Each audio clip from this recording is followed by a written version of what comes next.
ভারত থেকে আমাদের বর্ডার থেকে কিছু কুরবানির সময় গরু ঢুকে, যেটার কারণে আমাদের দেশে গরুর বাজারটা পড়ে যায়। ফার্মে আসলাম গরু দেখার উদ্দেশ্যে, কুরবানি গরু।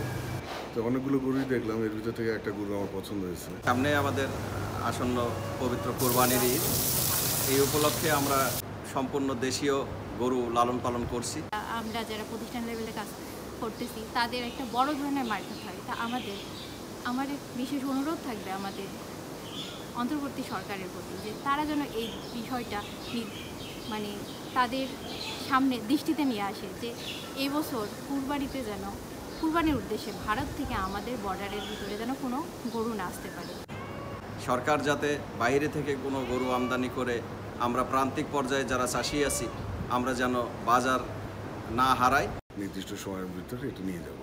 আলহামদুলিল্লাহ রিজনেবল, আমারই বেশি না। সামনে আমাদের আসন্ন পবিত্র কোরবানির ঈদ, এই উপলক্ষে আমরা সম্পূর্ণ দেশীয় গরু লালন পালন করছি এবং এই দেশীয় গরুর বাজার আমরা যাতে সঠিকভাবে পাই, সরকারের কাছে এই আবেদন জানাই।